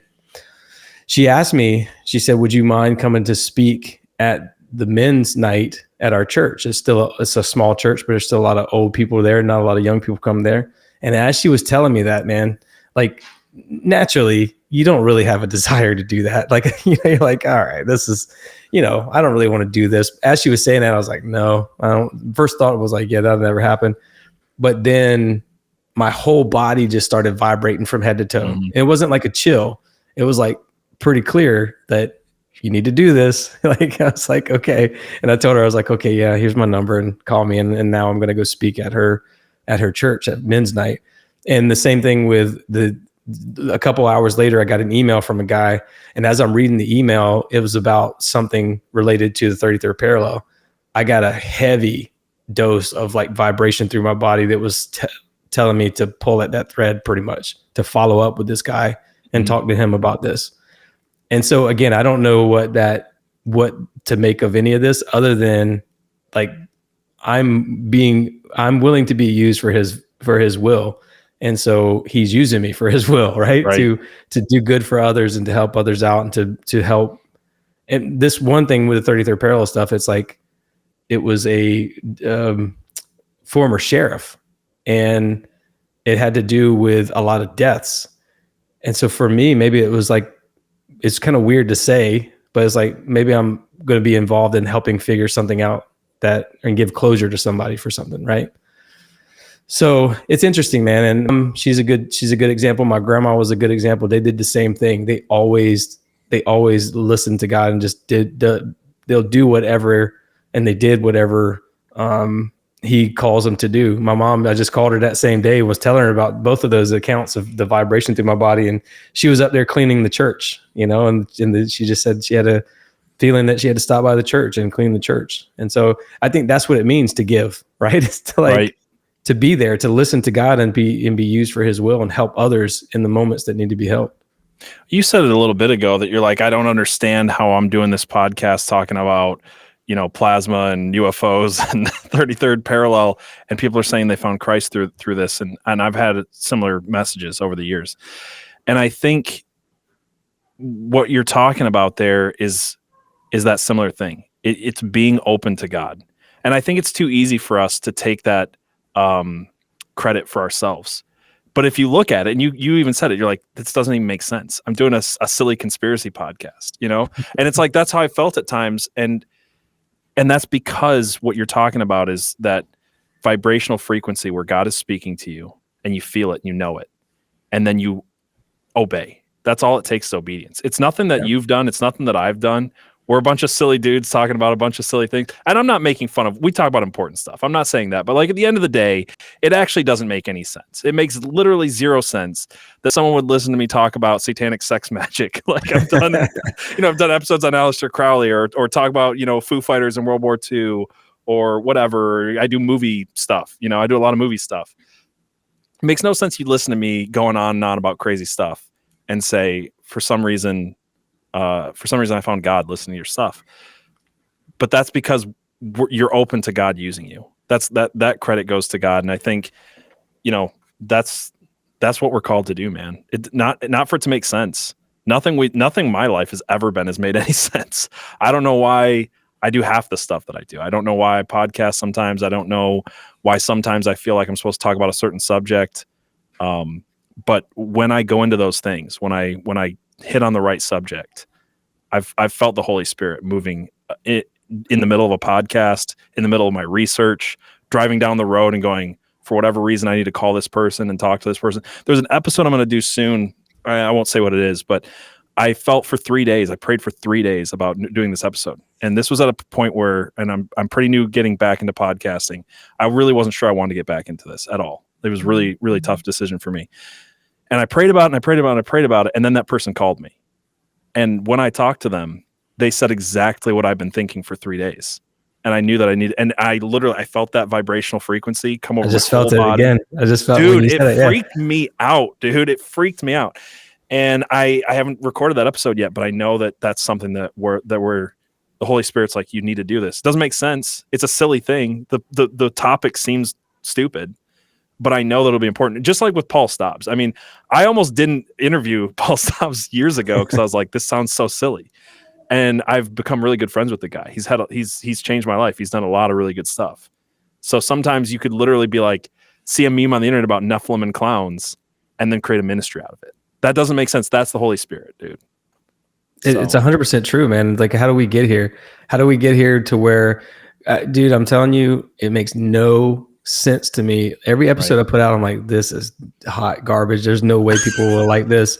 And then I'll get just flooded with downloads and, all of a sudden, I got thousands more followers and I don't like to say followers, by the way, like listeners, subscribers, whatever. I know. I feel the same way. I hate the word followers, and just like you hear it so many times, you're like, but it feels wrong. I try to say listeners too. Yeah, listeners, subscribers, whatever. I don't have a name for people who listen to my show. You're not going to hear some crazy, welcome to the show, Care Bears, or anything like that. It's like, because it's still weird to me. Like it's not a real thing to me. Like people who listen to the show.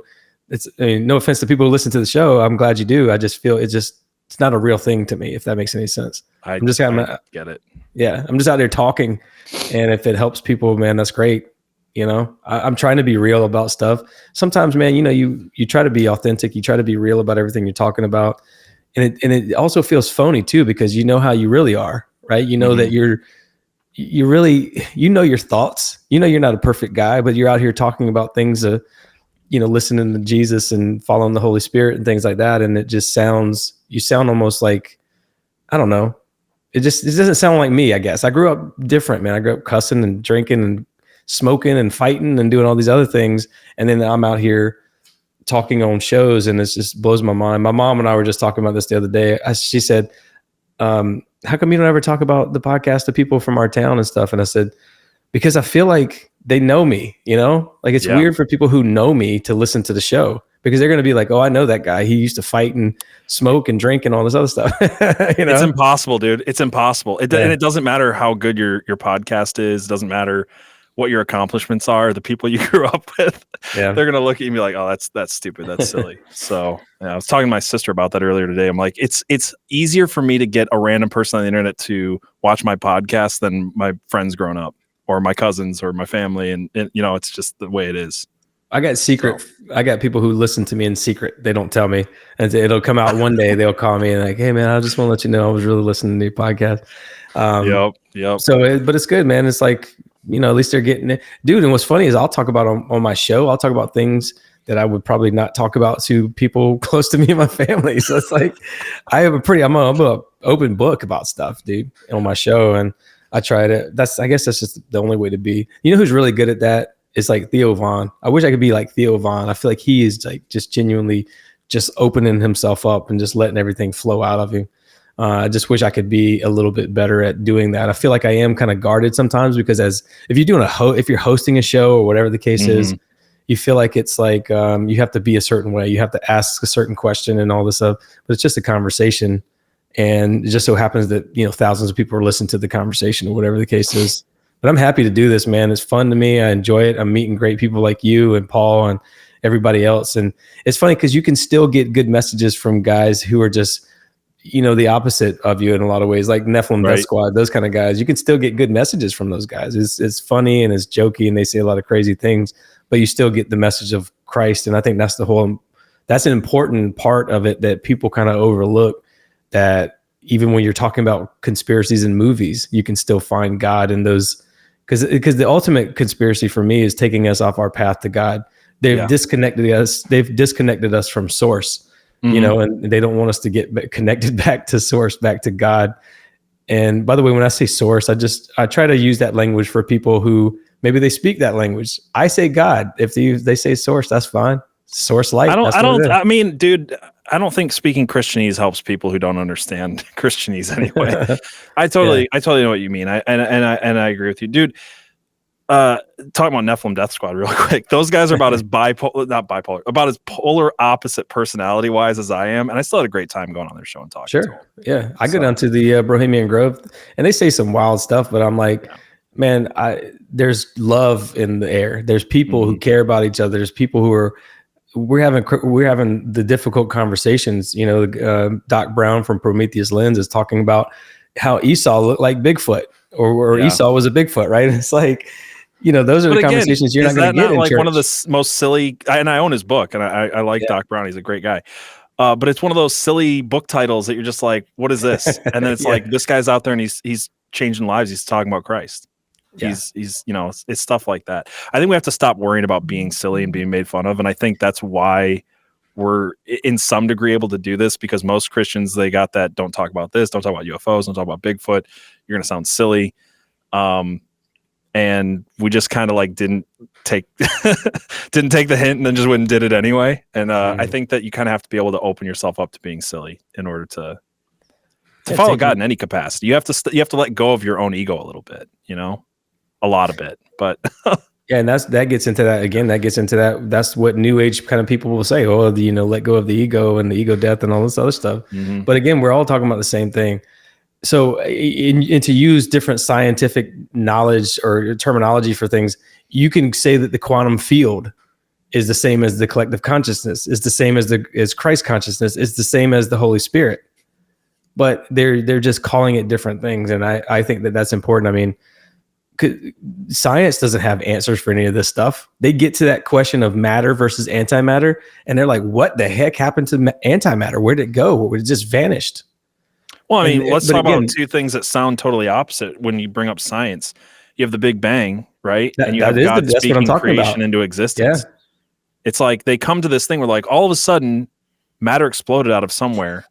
You know, there's no what is it? You can't have you have to have a cause of everything. There's no cause to that one.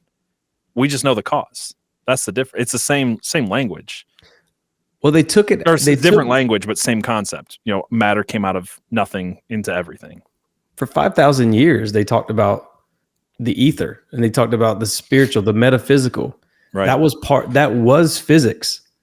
But then in the early 1900s, like 1904, the General Education Board took over, the Rockefellers took over, and then you get Einstein talking about the theory of relativity, and then they completely took out the word plasma from the discussion. And so there was a guy named James something or other who coined the term plasma in the 1920s. So even the word plasma is a modern word that they didn't use for. It's a more recent modern word. So like only 100 years old.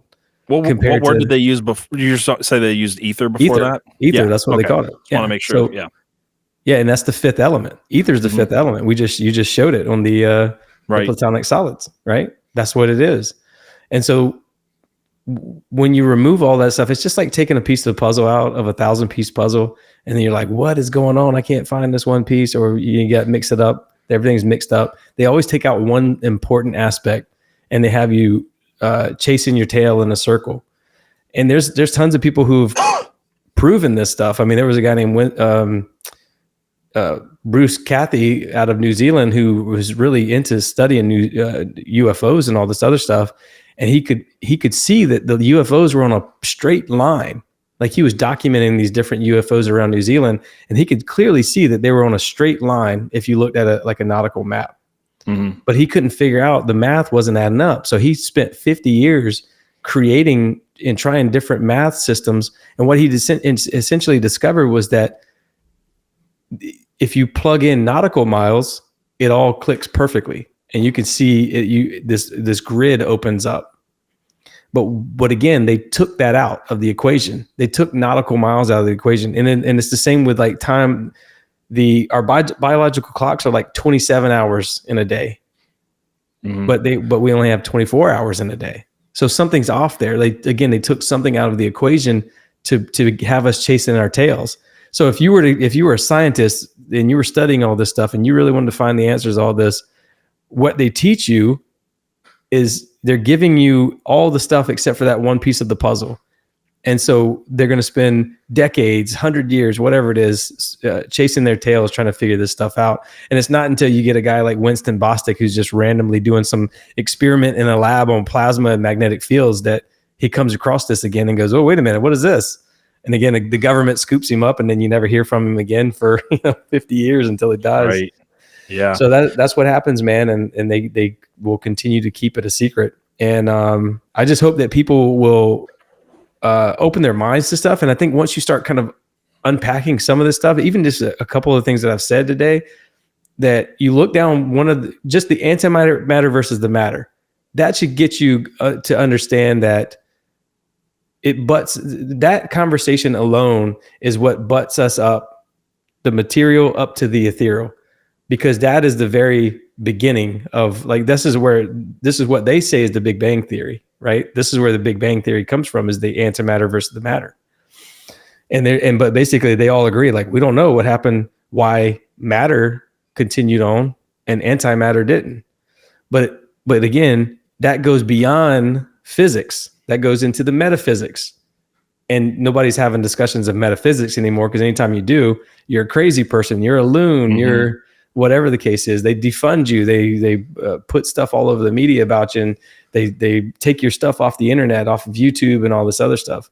Try to find anybody who's talking about some of this stuff online, and you'll be hard pressed to find those conversations online, which is why I do mostly on Spotify with my show. I used to have a little guy would post to YouTube and Rumble and stuff like that, but they are kind of the guardians of all this, because what it all boils down to, and you and I talked about this on my show a little bit, is that our government, through the Smith-Mundt Act of 1947 or 48, whatever it is, and the updated Smith-Mundt Modernization Act of 2012, the government has control over all the media, essentially. Mm-hmm. And so they're going to put out whatever narrative. So this conversation, for example, they might classify as national security threat or whatever the case is. Because if I'm talking about non-human intelligence, and if I'm talking about plasma and ether and all this other stuff, then to them, they could really think that that's a threat, right? And so that gives them justification to take it down online. But Spotify it's a Swedish owned company, so they don't really have the same rules as the US government. And so that's why that Rogan succeeded during 2020, that they tried so hard to get him off the air. And that's why you had musicians, boycotting, saying they're going to take all their stuff off Spotify and this, that, and the other. But it's like, you can't stop that, that collective, consciousness, or whatever you want to call it, penetrating that bubble, bubble of information around us. And if they control the information, they can control our minds.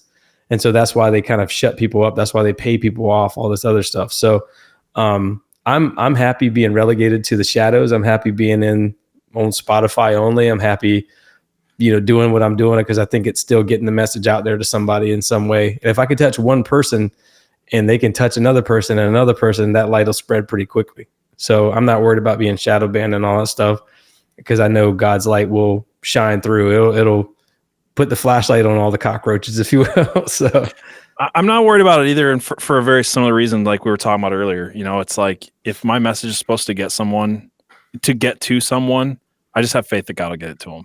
If it's not on YouTube, they'll find it on Spotify. They'll find it on Apple Podcasts. They'll find it on, if I have to be a guy on a street corner with a sandwich board, and that's how I find that person, I'll do that too. But dude, I've loved this conversation. We need to do some more stuff together. I don't want to take up all your time tonight. I will really quickly, I want to ask you to plug your stuff. I just want to quickly tell people, because I know I've been gone for a minute, and one of those things that didn't make sense to me with how my life went was that I spent a lot of time over the road for the last 9 months. And in that amount of time, one of the passions of mine that I've never had a chance to do, that I felt like was part of the reason that God pulled me away from all this stuff, was to write this book. And I've got this book. It's called Patch Notes Apocalypse. It's part 1 of a series. It talks about cryptids and UFOs and conspiracy topics, but it's also a very fun kind of fictional action story. I'm releasing the chapters one at a time on Patreon right now. So if you guys want to support, check that out. All the money is really just going to help me hire a narrator so I can get this on Audible eventually. It's very expensive stuff. Editing, narrating, all of that stuff is very expensive. So if you guys want to support something that I also felt really called to do and took some time away from this to do, go to patreon.com/redactedbook. Check that out, support it. I'll try not to push this book on every single episode, but it is really important to me that you guys support and check it out. Other than that, I'm trying to do podcasting every Thursday. I'm trying to release an episode. I want to get back to doing more if that's where God calls me. Right now, this is what I feel called to do. So this episode will be on Dark Ocean. Next Thursday, you'll see an episode for Real Conspiracies. That's about all the time I have to do that stuff right now. But I just want to get that out there to people who've been really kind to me and supported me. Brad's been one of those people, by the way, that has supported me. You, Doc Brown, Paul Stobbs, a bunch of you guys reached out to me. Were like, "Hey, we'd love to see you come back and do this stuff." And I just want you to know personally, Brad, that it just meant a lot to me. So thanks, I was really happy to have you back on this episode, dude. It's been way too long since we got to do this. So for sure. But yeah, I mean, Spotify is definitely the place to find you. But is there anything else you want to plug? The Awaken Podcast? No, I mean, you can find me at theawakenpodcast.com. And like I told you in the message that we were communicating back and forth on Instagram, like just the fact when you said you listened to my show, and I was like, man, that's really, what an honor, like what an honor to be here. What an honor to be on your show, man. I still can't believe, like I said, if one person wants to listen to me, that's impressive to me. It's like, okay, maybe I'm saying the right things here. I don't know, but I'm definitely fortunate to have people like you in my life. It's kind of funny because I've become good friends with Doc Brown as well. And a couple other guys like the Stephen DeMattis from the Biblical Hitmen. And I'm really finding a group of good Christian men, good dads, good people in general. And I'm happy to support you in any way I can. So if you ever need me on any other show, man, I'm here for you. And also I'd love to be a part of your book. So I might reach out on Patreon. It's patreon.com/redacted is what it is. Patreon.com/redactedbook. /redacted book. Okay. I'll reach out to you on there, man, and try to help out in whatever way I can. And I did that same thing with Sean Hibbler. Sean, he's a man of Christ as well. And he has a different way of speaking to the world, but it was the same way with his movies and stuff. I say, man, if I can help out in any way I can, I'm glad to be here for you. I feel like God keeps blessing me in every single way. Paul and I talked about this the first time he came on my show, how it's funny how when you're doing something for God, man, it's like money will come to you somehow. Even every time I've been down to $5 in my account, 30 cents in my account, negative money in my account, you know, God's found a way. And he blessed me recently, me and my wife recently, with a little bit of money. So if I can help out in whatever way and give that out, you know, help out others with that, I'm glad to do it, because God only blesses those who he knows will bless others. I think Cat Williams said that. So yeah, that's a pretty good, pretty good advice from a comedian. Actually, yeah.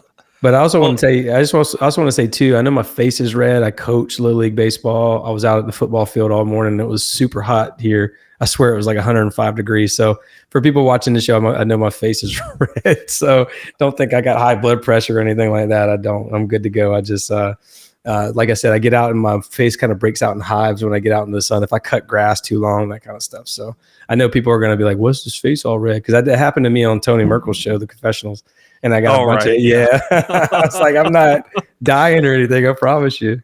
So but it's like, well, you see, I'm very white and I was outside. That's I'm a Irish. Look at my red beard. I got Irish in my blood, man. And so naturally we're going to get burnt pretty easy. I'm freckles. I got freckles and moles all over me. So, but yeah, thanks again, man. This has been awesome. I've really enjoyed this conversation. Like I said, if you ever want to come on my show, you're more than welcome to promote whatever you want. Happy to do it for you. I'd love to, man. I'd love to work together again in the future. And if you guys are listening to this, please go follow Brad, follow the Awaken podcast, listen to it on Spotify, follow him on Instagram, do all that good stuff. Thank you so much for being here, man. This was a great conversation. No, thank you, buddy. I appreciate it.